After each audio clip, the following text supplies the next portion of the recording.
Hello everyone, welcome to Genic education. Dear, आज के lecture में हम डिस्कस करने वाले हैं अपने कॉलम बेसिस एंड फाउंडेशन में ग्रिलेज फाउंडेशन के बारे में। तो कॉलम बेसिस एंड फाउंडेशन के बारे में हम पिछले लेक्चर से डिस्कस करते आ रहे हैं। हमारे 2 लेक्चर हो चुके हैं। हमने डिस्कस किया था कॉलम बेसिस क्या होते हैं, स्लैब बेसिस क्या होते हैं। उसमें 2 टाइप्स के होते थे, पहला स्लैब बेसिस एंड दूसरा जो हमारा होता था वो क्या था, गसेटेड बेस। तो इसके बारे में आई होप आप लोगों ने रिवीजन कर लिया होगा अच्छे से। तो चलिए आज वहीं से हम आगे कंटिन्यू करेंगे, ग्रिलेज फाउंडेशन से स्टार्ट करेंगे आज की क्लास। तो क्लास स्टार्ट होने से पहले डियर आपको करना क्या है, क्लास के लिंक को, लेक्चर के लिंक को आप अपने WhatsApp group, Facebook, Instagram, Telegram, जहां भी आपके वेरियस टाइप के सोशल मीडिया है, जहां भी आपके सिविल के फ्रेंड्स हैं, सिविल कम्युनिटीज हैं, वहां सिविल ग्रुप में आप इस लेक्चर के लिंक को शेयर कर दीजिए, जिससे कि ज्यादा से ज्यादा स्टूडेंट के पास पहुंचे। और देख रहे हैं कि कोविड समय चल रहा है, ऑफलाइन कोचिंग वगैरह नहीं खुल रही है, तो ऑनलाइन का ही सहारा है और आपके अपकमिंग एग्जाम्स होने वाले हैं, तो इसके लिए प्रिपरेशन भी आपकी जरूरी है अच्छी खासी। तो यहाँ पे बहुत बेस्ट कंटेंट दिया जा रहा है और एग्जाम पॉइंट ऑफ व्यू से क्रैक करने के लिए। ओके डियर, तो चलिए आप लोगों ने शेयर कर दिया हो तो लगे हाथ लाइक कर दीजिए। एंड जो हमारे नए बच्चे हमारे चैनल से जुड़ रहे हैं वो हमारे चैनल को सब्सक्राइब कर ले एंड बेल आइकॉन दबा ले, जिससे कि उनको proper notification time to time मिलती रहे और वो क्लास के अकॉर्डिंग अपडेट रहे। तो चलिए डियर, आप लोग बिल्कुल अच्छे से एकदम रेडी हो गए होंगे क्लास के लिए और रिवीजन भी कर लिया होगा आप लोगों ने। तो चलिए बिना टाइम गवाए हम आज का लेक्चर यहीं से स्टार्ट करते हैं। तो हमने डियर बात किया था किसके बारे में, कॉलम बेसिस एंड फाउंडेशन के बारे में। तो कॉलम बेसिस हमने डियर देखा था कि कॉलम बेसिस जो हमारे होते हैं हमारे स्टील सब्जेक्ट में, वो 3 सब्जेक्ट को कवर अप करते हुए चलते हैं। First one steel and second one RCC and third soil. Okay, soil mechanics. तो यहाँ से डियर हमने बताया था, आपको डिस्कस किया था प्रीवियस लेक्चर में कि जो हमारी लोड ट्रांसफॉर्मेशन होती है किस तरीके से होती है कि जो हमारा ग्राउंड लेवल होता है उसके ऊपर जो स्ट्रक्चर होती है, जीएल ग्राउंड लेवल के ऊपर के, उसको क्या बोलते हैं हम, सुपर स्ट्रक्चर। एंड जो हमारे ग्राउंड लेवल के नीचे के स्ट्रक्चर होती है उसको सब स्ट्रक्चर बोलते हैं। तो जो सुपर स्ट्रक्चर का लोड होता है, सुपर स्ट्रक्चर में कौन कौन से आते हैं आपके, बताइए जल्दी जल्दी फटाफट कमेंट करके। तो सुपर स्ट्रक्चर में हमारे होते हैं जो हमारा स्लैब होता है, स्लैब पे ऊपरी जो होता है, स्लैब के ऊपर, हम बिल्डिंग के वे में बात कर रहे हैं, तो स्लैब के ऊपर क्या होता है आपका, जो लाइव लोड या सर्विस लोड किसी भी स्ट्रक्चर में आते हैं, तो जो लाइव लोड सर्विस लोड होती है वो बिल्डिंग के अकॉर्डिंग में क्या होता है आपका, स्लैब पे आता है, स्लैब से आपके मेन बीम पे आता है, मेन बीम से आपके सब बीम पे, सब स्ट्री बीम पे आता है। एंड वहां से आपके लोड कहाँ आते हैं, कॉलम पे ट्रांसफर होते हैं। कॉलम से लोड कहाँ जाते हैं, आपके स्टील बेस जो हम दिए रहते हैं उस पे ट्रांसफर होता है। एरिया लार्ज हो जाता है तो उसका क्या होता है, लोड कैरिंग कैपेसिटी ज्यादा हो जाती है, इसीलिए हम स्लैब बेस प्रोवाइड करते हैं और इसीलिए हम बेस प्लेट प्रोवाइड करते हैं। और वहीं आपकी लोड फुटिंग के थ्रू और 30 डिग्री का एंगल लेते हुए होल सॉइल पे स्प्रेड हो जाता है। ओके डियर, तो यहाँ हमने देखा कि किस तरीके से लोड का सुपर स्ट्रक्चर के थ्रू सब स्ट्रक्चर पे लोड ट्रांसफर होता है, इसका पूरा मैकेनिज्म हमने देख लिया। ओके डियर, तो यहीं से हम देखेंगे कि सॉइल में भी हमको ग्रिलेज फाउंडेशन पढ़ना पड़ेगा, आरसीसी में भी ग्रिलेज फाउंडेशन और आपके स्टील में भी ग्रिलेज फाउंडेशन। ओके डियर, तो चलिए हम एकदम बिल्कुल बेस से, एकदम जीरो से एकदम हायर, एकदम सुपर से ऊपर लेवल तक डिस्कस करेंगे, बिल्कुल एक एक पहलुओं का एकदम डिटेल पोस्टमार्टम करेंगे डियर।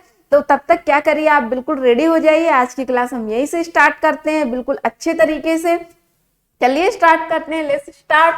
तो यहाँ डियर जैसे हमने बोला कि ग्रिलेज फाउंडेशन के बारे में हमको पढ़ना है, तो ग्रिलेज फाउंडेशन के बारे में हम जानते हैं ग्रिलेज फाउंडेशन होता क्या है, इसकी जरूरत हमारे स्ट्रक्चर में क्यों पड़ती है और यहाँ से हमारे क्वेश्चंस किस टाइप के एग्जाम में पूछे जा रहे हैं।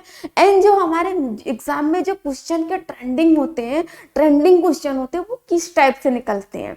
ओके डियर, तो यहाँ हम एक एक करके आपको डिस्कस करेंगे। तो पहले हम बताना चाहते हैं आपको कि जो हमारा ग्रिलेज फाउंडेशन होता है वो किस टाइप से होता है, ग्रिलेज फाउंडेशन हमारा क्या होता है। तो ग्रिलेज फाउंडेशन डियर हमारा वो होता है कि जैसे हमने आपको बताया था, डिस्कस किया था कि कॉलम बेस, तो कॉलम बेस क्यों प्रोवाइड किया जाता है। कॉलम बेस हमने देखा था कि जो हमारी स्टील कॉलम, तो उसका डाया जो है, क्रॉस सेक्शन जो है वो छोटा है, स्मॉल है, तो जब हाई इसकी पर यूनिट स्ट्रेंथ हाई हो रही है और जो हमारी कंक्रीट का जो स्लैब है वो क्या हो रहा है, उसकी जो पर यूनिट स्ट्रेंथ है वो कम है according to steel, according to column steel. Okay, तो यहाँ हमने देखा कि वो अगर वहां पे आएगा तो कॉन्टेक्ट सरफेस पे जाएगा, डिफरेंट टाइप का कॉन्टेक्ट सरफेस मिल जा रहा है, तो वहां पे क्या होगा, बियरिंग स्ट्रेस जनरेट होगा।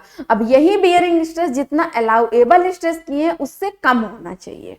ओके, तो उसके लिए हमने क्या किया कि हमको एरिया बढ़ाना पड़ा। तो एरिया के लिए बढ़ाना जब पड़ा, स्टील का ही एरिया हमने बढ़ा दिया, पतला सा दे दिया। क्या दे दिया उसको हमने, बेस प्लेट। ओके, तो यहां से हमने बेस प्लेट की शुरुआत हुई, दिया बेस प्लेट हमने। अब वही नॉर्मल लोडिंग वो बियर कर रही थी। अब लोडिंग जैसे ही थोड़ी ज्यादा हुई, जहां पे स्लैब बेस काम में नहीं आ रहा था, यूज में नहीं आ रहा था, तो हमने क्या किया कि एक गसेटेड बेस लाए।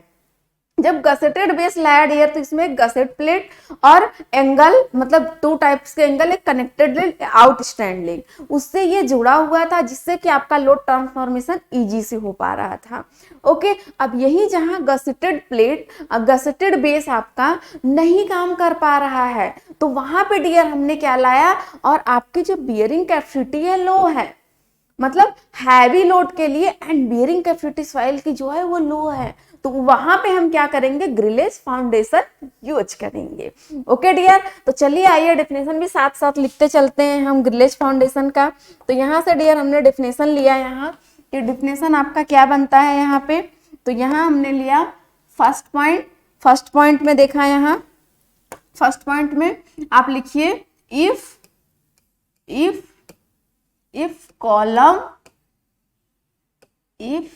column load are very heavy then we use grillage foundation. क्या dear, then we use grillage foundation. तो यहाँ डियर हमने देखा, यहाँ क्या देखा, क्या हमने लिखा, यहाँ देखा कि if column load are very heavy then we use grillage foundation. तो जब कॉलम लोड हैवी हो जाएगी, कॉलम पे जो लोड आ रही है वो हैवी हो जाएगी, तो हम लोग क्या करेंगे वहां पे, और सॉइल की बेयरिंग कैपेसिटी लो है, तो वहां पे क्या करेंगे, हम ग्रिलेज फाउंडेशन प्रोवाइड कर देंगे। ओके डियर, आइए हम सेकंड पॉइंट यहाँ से देखते हैं। सेकंड पॉइंट के लिए देखा डियर कि क्या होता है ये, तो इसकी डिजाइन किस टाइप से की जाती है, ग्रिलेज फाउंडेशन की डिजाइन किस तरीके से की जाती है। तो यहाँ डियर हमने देखा कि ग्रिलेज फाउंडेशन के डिजाइन के लिए हमने बोला कि ग्रिलेज फाउंडेशन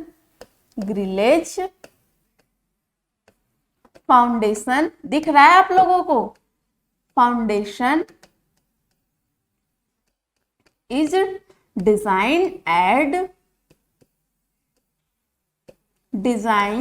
as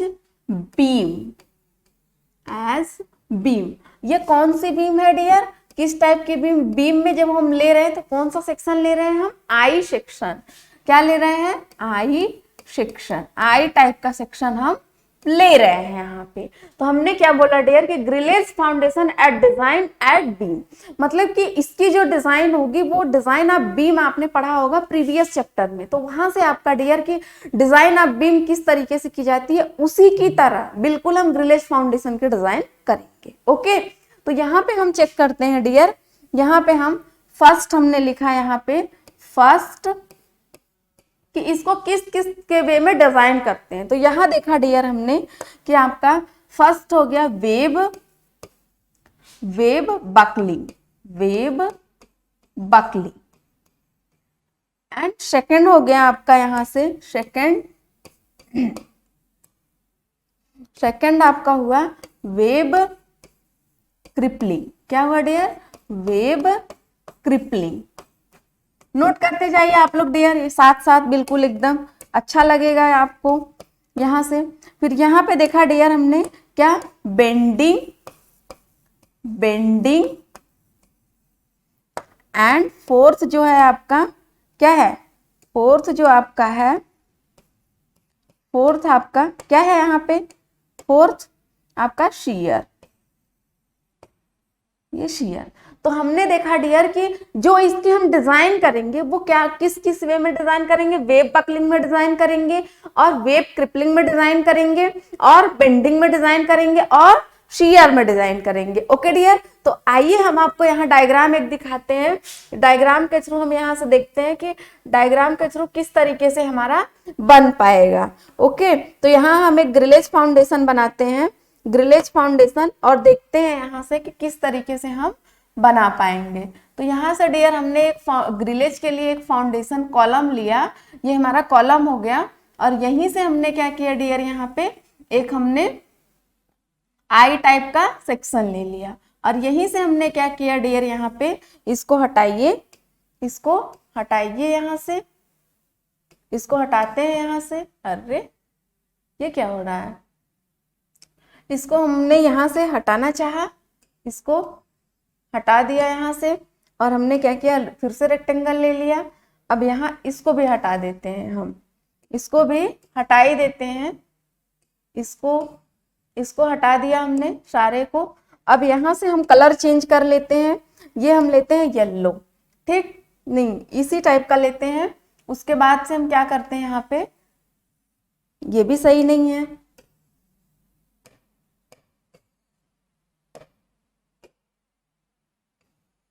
ये शायद सही है, आई होप।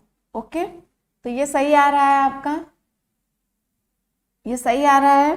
और यहाँ पे हमने क्या किया, फिर से एक ले लिया, ये भी सही जा रहा है आपका, देखा आपने, ऐसे इस टाइप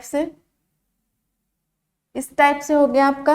अब यहाँ पे डियर क्या करेंगे हम, यहाँ पे कि हम हॉरिजॉन्टल वे में रखेंगे इसको, किसको डियर, यहाँ पे हम हॉरिजॉन्टल वे में रखेंगे। तो हॉरिजॉन्टल के लिए डियर यहाँ से हमने क्या किया कि हॉरिजॉन्टल बना रहे हैं।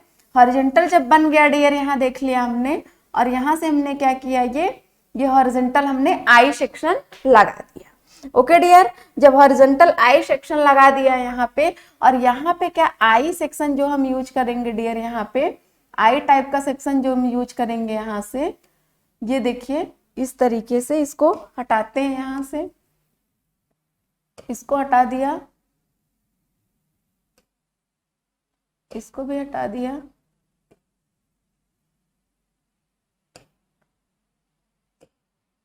ठीक, इसको भी हट गया, ये भी हट गया। तो यहाँ हम क्या करते हैं कि एक आई सेक्शन इस तरीके का लेते हैं, आई सेक्शन, और यहाँ इस तरीके से, और ये वन आई सेक्शन हो गया हमारा, ये वन आई सेक्शन हो गया, ये टू आई सेक्शन हो गया, यहाँ से हमने दूसरा आई सेक्शन ले लिया, ये दूसरा आई सेक्शन हो गया, ये हमने थर्ड आई सेक्शन लिया, ये वेब बनाया, ये क्या बनाया, फ्लैंज बनाया यहाँ से यहाँ तक, ये बन गया। अब यहाँ पे इसी पे हमने थर्ड लिया, ये हमने वेब बनाया इसका, ये वेब, और ये क्या हो गया आपका, ये फ्लैंज हो गया। यहाँ से ये फ्लैंज। ओके डियर, ये पूरा ले रहा है यहाँ से, ये फ्लैंज। ओके, तो यहाँ से हम इसको ये फ्लैंज बना दिया यहाँ से। अब यहाँ पे एक और दे देंगे हम, क्या हो गया हमारा, ये भी हो गया हमारा। नेक्स्ट बन गया डियर, तो यहाँ डियर हमने ये देखा कि हमने एक ग्रिलेज फाउंडेशन का एक स्टेप बनाया यहाँ पे। जब ग्रिलेज फाउंडेशन का एक स्टेप बनाया, तो यहाँ पे डियर हमने क्या किया कि ये क्या है डियर हमारा, ये है हमारा आईएस, मतलब कॉलम है, क्या है, कॉलम, ये कॉलम है। और ये क्या है डियर, यहाँ से यहाँ तक की डिस्टेंस क्या है आपकी, h है, क्या है डियर, h। और इसकी जो थिकनेस है वो कितनी है डियर, ये है TW, दिख रहा होगा आपको TW। और यहाँ से यहाँ तक की, पेन चेंज कर देते हैं, यहाँ से ये वाली थिकनेस जो है यहाँ से यहाँ तक की जो है वो स्मॉल l है, क्या है डियर, स्मॉल l है। और यहाँ से यहाँ तक की जो डिस्टेंस है वो कैपिटल L है, क्या है डियर, कैपिटल L है। तो यहाँ हमने इसको ये कट किया, ये काम की चीजें नहीं है हमारी, इसको हटा दिया हमने यहाँ से। अब ये देखिए, अब यहाँ से देखिए डियर, ये अच्छा लग रहा है एकदम बिल्कुल डायग्राम। ये हमारा कॉलम हो गया, कॉलम के साथ साथ हमने देखा कि यहाँ पे हमने आई सेक्शन का क्या लगा दिया, ऐसे बिल्कुल वर्टिकल में कॉलम लगा दिया, वर्टिकल में आई सेक्शन ऐसे ऐसे हमने बिछा दिया, लगा दिया। जैसे ये कॉलम है और ये हमने क्या किया कि ऐसे ऐसे पे हमने क्या किया, आई सेक्शन लगा दिया, एक ऐसे हॉरिजॉन्टल लग गया और नीचे हमने क्या किया उसके कि वर्टिकल ऐसे लगा दिया। और सॉरी सुनिए आप कि ये जो कॉलम है हमारा, कॉलम लगाया, फिर उसके बाद हमने क्या किया कि वर्टिकल नीचे से, आप देखिए नीचे से समझ में आएगा, ऐसे वर्टिकल ऐसे कॉलम बिछा दिया हमने ऐसे ऐसे करके, उसके ऊपर हमने क्या किया, हॉरिजॉन्टल कॉलम ऐसे बिछाया, उसके ऊपर से ऐसे वर्टिकल ऐसे लगा दिया, ऐसे बीम सेक्शन आई सेक्शन, अब उसके ऊपर हमने एक आप क्या किया, कॉलम लगा दिया यहाँ पे।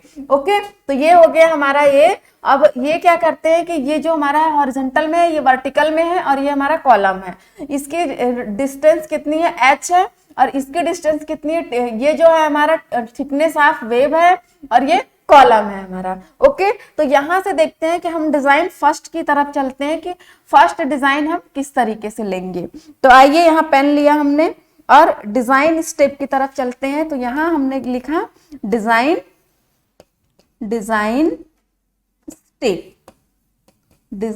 स्टेप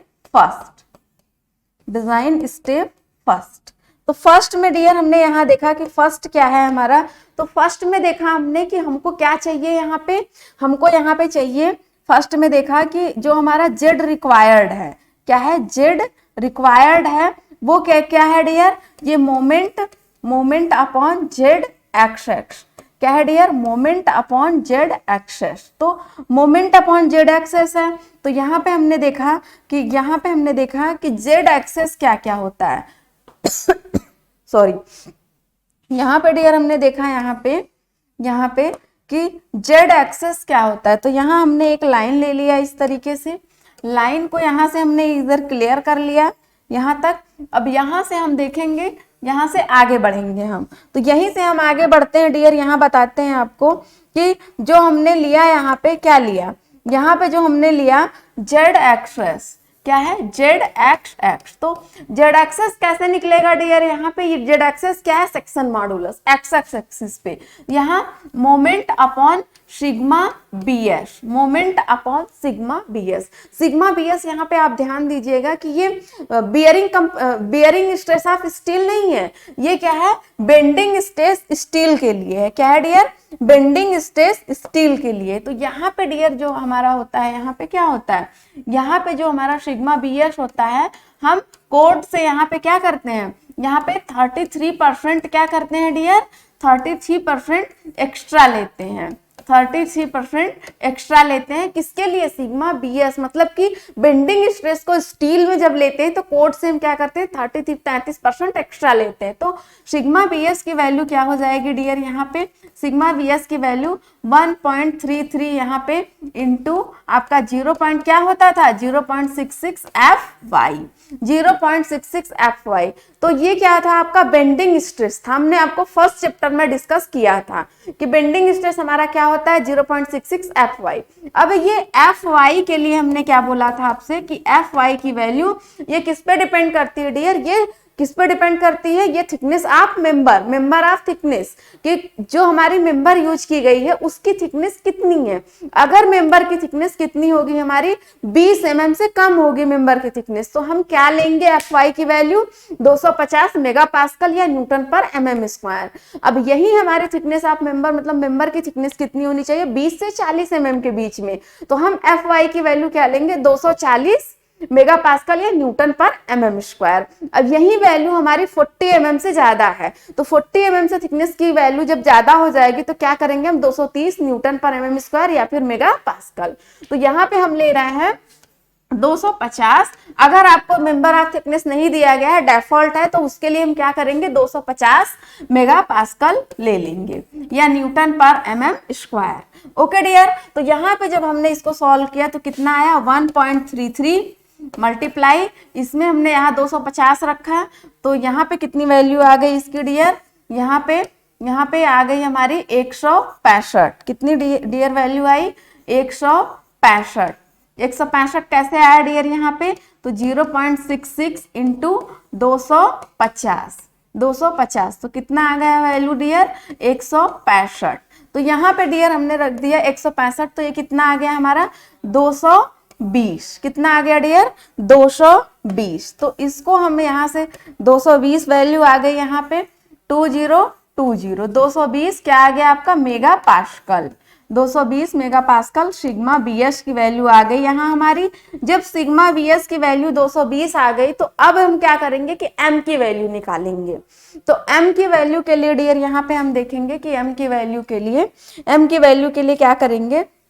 यहाँ से पेन चेंज किया। एम जो होता है हमारा क्या होता है, एम जो होता है मैक्सिमम, क्या होता है डियर मैक्सिमम बेंडिंग मोमेंट। क्या होता है dear maximum bending moment. Okay, तो m की वैल्यू निकलेगी कैसे, तो m की वैल्यू के लिए एक फॉर्मूला है हमारे पास, उसी से निकलेगा।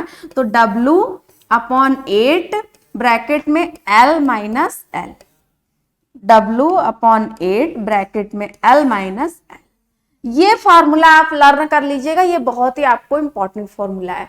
तो आपको आप समझ में आ रहा होगा W क्या है डियर। तो W यहाँ डायग्राम में जो हम देख रहे हैं यहाँ पे W जो है यहाँ पे क्या है, ये लोड है जो कि हमारे कॉलम पे एक्सटर्नल लोडिंग लगाई जा रही है। W हो गया, यहाँ से ले लिया हमने, और यहाँ से L की वैल्यू ले लिया, और यहाँ से स्मॉल l की वैल्यू ले लिया।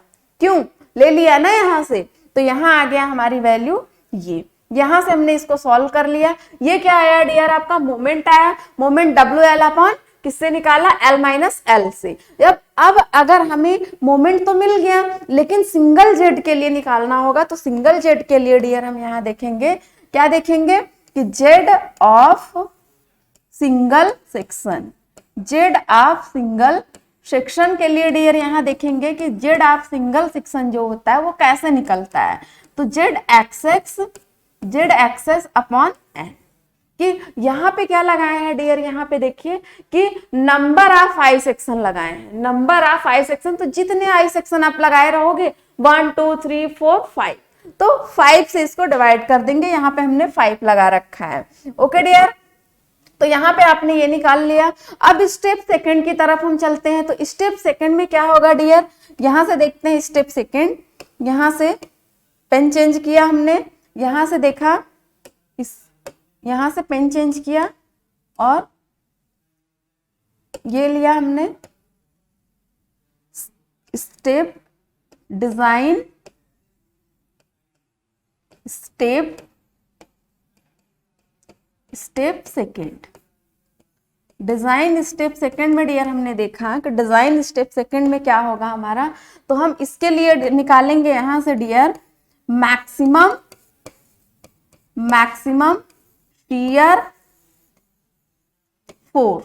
क्या निकालेंगे डियर, मैक्सिमम शियर फोर्स। तो मैक्सिमम शियर फोर्स के लिए डियर हम यहाँ से देखेंगे कि मैक्सिमम शियर फोर्स क्या होता है। तो इसके लिए टाउ बी से डिनोट करते हैं, और ये क्या आता है टाउ बी से दिखाते हैं, प्रदर्शित करते हैं V अपॉन जो आपका क्या आ रही है कि जो आपकी शियर फोर्स आ रही है, शियर फोर्स जो आ रही है आपकी उसकी, और ये कितने एरिया पे आ रही है। तो इसके लिए डियर यहाँ से देखेंगे हम किसके लिए कि यहाँ जो हमने बना रखा है ये, तो यहाँ पे हमने क्या कर रखा है, यहाँ पे बना रखा है, और यहाँ पे हमने रेक्टेंगल ले लिया यहाँ से। तो यहाँ डियर हमने देखा कि एक हम सर्कल नहीं लेना हमें, ठीक। तो यहाँ पे हमने क्या किया कि इसको हटाओ यहाँ से, फटाक भागो तुरंत। और यहाँ से हमने क्या किया कि ये हमने ले लिया, और ऐसे इस टाइप से हमने क्या किया, यहाँ पे एक फ्लैंज बनाया, और इस तरीके से हमने क्या किया यहाँ पे इसको छोड़ो हटाओ। यहाँ से हमने एक आई सेक्शन लिया, ये लिया आई सेक्शन इस तरीके से, और यहीं से हमने क्या किया एक यहाँ से, ये हमारा जो आई सेक्शन है इस टाइप से है,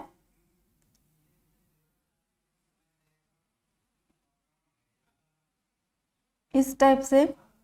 छोड़ो, ये बेकार सा बन रहा है, इसको हटाओ, ठीक। यहां से फिर हम लेते हैं यहाँ से, अरे ये भी बेकार आ रहा है, इसको भी हटाओ, ठीक। अब यहां से देखते हैं ये फाइनल है, ये भी बेकार जा रहा है, इसको भी हटाओ। यहां से हमने लिया एक, अब ये देखो फाइनल है, ठीक, ये आ गया। तो यहां से डियर हमने देखा, ये यहां से देखा कि ये जो है ये हाइट है जितनी, ये जो जितनी हाइट है वो कितनी हाइट है हमारी h, और इसकी जो थिकनेस है यहाँ TW है। क्या है डियर? TW है। ये क्या है डियर? ये यहां से यहां तक की हाइट लेंगे, ये जो लेंगे हम शियर के लिए वेब की हाइट, वो यहां से यहां तक की हाइट लेंगे, ये पूरी, ठीक। तो यहां से यहां तक की, छोड़ो, यहां से यहां तक की हाइट लेंगे, ये हाइट और ये हाइट और ये हाइट और ये इतना लेंगे पूरा। तो ये क्या हो गया? h हो गया। इसकी थिकनेस कितनी हो गई? TW हो गई। तो ये क्या है डियर? ये क्या है? ये फ्लैंज है। क्या है डियर? फ्लैंज। और ये क्या है? वेब। ये वेब है। तो यहाँ डियर हमने ये देखा कि जो हमारी मतलब कि शियर के लिए कौन रिस्पॉन्सिबल होता है? तो शियर के लिए वेब रिस्पॉन्सिबल होता है। तो वेब के लिए पूरे वेब की एरिया लेंगे, पूरे वेब की एरिया। तो पूरे वेब की एरिया के लिए यहाँ डियर हमने देखा कि पूरे वेब की एरिया किस तरीके से ली जाएगी। तो यहाँ पे डियर हमने देखा पूरे वेब के लिए कितने पे करें? इतने पे करते हैं, ठीक। तो पूरे वेब के एरिया के लिए यहाँ पे देखा हमने कि पूरे वेब के एरिया जो लेंगे वो कितना आया हमारा? यहाँ TW into H, TW into H. और हमने क्या किया कि कितने नंबर ऑफ कॉलम लगे हुए हैं, कितने नंबर ऑफ, यहाँ पे देखा कि ये इसी का एरिया लेना है हमें, क्योंकि हमारा जो वेब होता है वो शियर के लिए रिस्पॉन्सिबल होता है। तो हम क्या निकाल रहे हैं? शियर निकाल। अगर यही बेंडिंग निकाल रहे होते तो फ्लैंज रिस्पॉन्सिबल होता है उसके लिए। तो यहाँ पे क्या करेंगे डियर कि इसकी जो हाइट है h है और इसकी थिकनेस क्या है? TW है। और ये कितने नंबर ऑफ में सेक्शन में लगा हुआ है। तो यहाँ से हमने एरिया निकाल लिया, ये एरिया आ गया हमारा, यहाँ से ले लिया। अब ये किसकी वैल्यू आ गई डियर? यहाँ पे ये v की वैल्यू आ गई। ये किसकी वैल्यू आ गई डियर? v की वैल्यू, और टाउ v की वैल्यू। अब हमें v की वैल्यू में वेयर v इक्वल टू क्या होगा? v इक्वल टू कैसे आएगा? तो w अपॉन 2l ब्रैकेट में l माइनस l। इस टाइप से आपका क्या आएगा? यहाँ पे इस टाइप से आपके v की वैल्यू आ जाएगी। जब v की वैल्यू डियर आ जाएगी यहाँ, तो v की वैल्यू रख के इतने से रख के टाउ v, और टाउ v जो हमेशा होना चाहिए किससे? टाउ v एवरेज से हमेशा कम होना चाहिए, तभी क्या होगा? हमारा स्ट्रक्चर सेफ होगा, तभी क्या होगा? सेफ होगा, वरना अनसेफ रहेगा। तो ठीक है, तो हमको क्या करना है कि हम एक सिविल इंजीनियर है, हम इसीलिए पढ़ाई कर रहे हैं यहाँ पे कि हमको, हमारा काम क्या होता है कि किसी भी सिविल स्ट्रक्चर को जो भी कंस्ट्रक्ट किया जा रहा है उसको इकोनॉमिकल एंड सेफ बनाना। ओके डियर, तो यहाँ से हमने देखा कि हमको सेफ बनाना है। और उसके बाद थर्ड स्टेप हमने देखा यहाँ पे कि थर्ड स्टेप क्या होता है। तो यहाँ आ जाइए, यहाँ आ जाइए, यहाँ से यहाँ गए हम, यहाँ से हमने क्या किया? कलर चेंज किया, और ये हमने क्या किया कि यहाँ लिया डिजाइन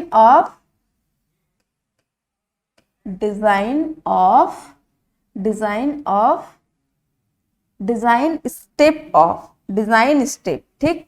तो यहाँ से हम ऑफ हटा देते हैं। अब यहाँ पे लिखेंगे हम क्या? डिजाइन स्टेप, ठीक, डिजाइन स्टेप थर्ड। तो डिजाइन स्टेप थर्ड में डियर हम यहाँ देखते हैं कि डिजाइन स्टेप थर्ड में हमको क्या फाइंड करना रहता है? तो फॉर क्रिपलिंग, किसके लिए डियर? फॉर वेब क्रिपलिंग होगा, for web crippling, web crippling, web crippling.